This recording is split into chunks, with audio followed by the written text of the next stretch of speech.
साथियों, एक बार पुनः स्वागत है आपका हमारे YouTube चैनल पर।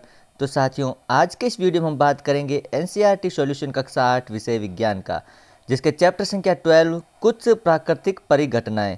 चैप्टर के अंदर जो प्रश्न पूछे गए हैं उन अभ्यास प्रश्नों का आज के इस वीडियो में हम आंसर देंगे और सॉल्यूशन करेंगे। समय को ज़्यादा व्यर्थ न करते हुए चलिए शुरू करते हैं अभ्यास प्रश्नों को। पहला प्रश्न है, निम्नलिखित में से किसे घर्षण द्वारा आसानी से आवेशित नहीं किया जा सकता। तो यहाँ पर 4 ऑप्शन है, जिसका सही आंसर है तांबे की छड़। अगला प्रश्न है, जब कांच की छड़ को रेशम के कपड़े से रगड़ते हैं तो छड़ आंसर में आएगा धनावेशित हो जाती है तथा उसका कपड़ा ऋण आवेशित हो जाता है।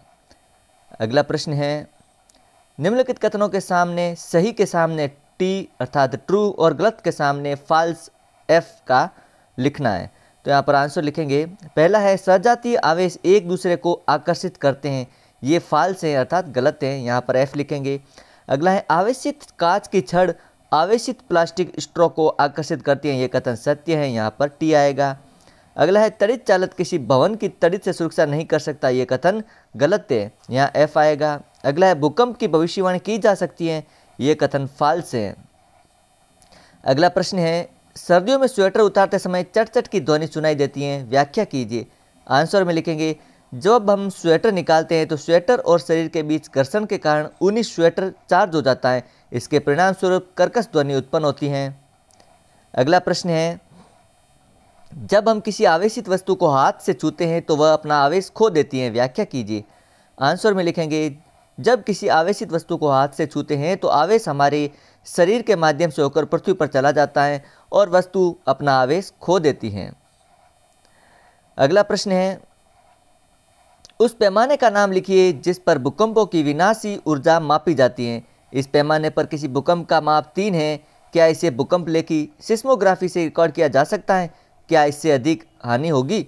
आंसर में लिखेंगे, रिएक्टर स्केल सिस्मोग्राफ का उपयोग भूकंप की विनाशकारी ऊर्जा को मापने के लिए किया जाता है। स्केल की रीडिंग 1 से 10 तक है। स्केल 3 की तीव्रता से ज़्यादा नुकसान नहीं होगा। 5 तीव्रता का भूकंप विनाशकारी भूकंप प्रकृति का माना जाता है। अगला प्रश्न है, तड़ित से अपनी सुरक्षा के 3 उपाय बताइए। तो आंसर में लिखेंगे, तड़ित से सुरक्षा के उपाय, गर्जन सुनते ही किसी सुरक्षित स्थान तक पहुंच जाना चाहिए, किसी खुले स्थान पर हैं तो वहीं सिमट कर बैठना, वृक्षों से दूर रहना, कभी भी किसी बिजली के तार, टेलीफोन, केबल या धातु के पाइप को न छुएं। अगला प्रश्न है, आवेशित गुब्बारा दूसरे आवेशित गुब्बारे को प्रतिकर्षित करता है जबकि अनावेशित गुब्बारे द्वारा आकर्षित किया जा सकता है, व्याख्या कीजिए।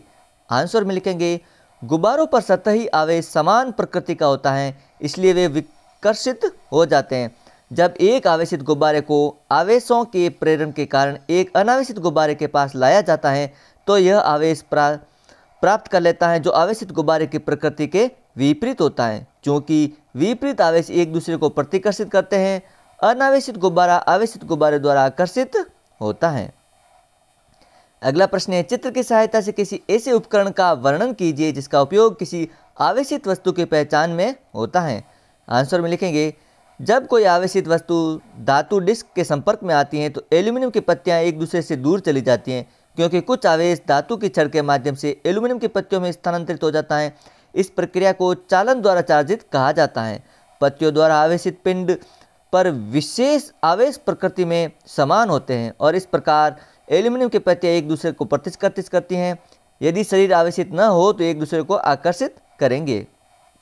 अगला प्रश्न है, भारत के उन 3 राज्यों या प्रदेशों की सूची बनाइए जहां भूकंपों के झटके अधिक संभावित हैं।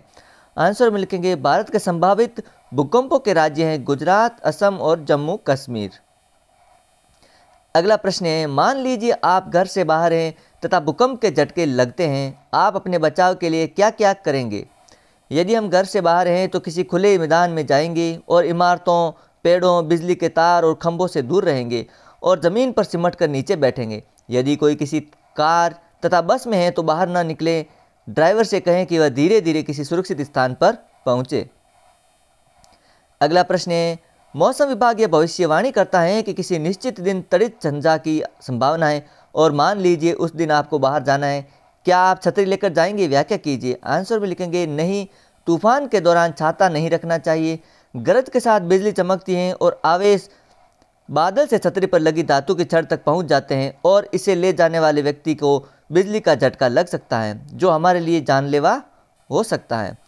तो साथियों, इस प्रकार ये चैप्टर यहीं पर समाप्त होता है। वीडियो अच्छा लगे तो लाइक और शेयर कीजिएगा। यदि आपको इसका PDF डाउनलोड करना है तो वीडियो के डिस्क्रिप्शन में वेबसाइट exammodelpaper.in का लिंक दिया गया है, आप वहां से इस PDF को ईजिली डाउनलोड कर सकते हैं। वीडियो अच्छा लगे तो लाइक और शेयर कीजिएगा। चैनल पर पहली बार तो चैनल को जरूर सब्सक्राइब करें। मिलते हैं एक अन्य चैप्टर के साथ अन्य वीडियो में।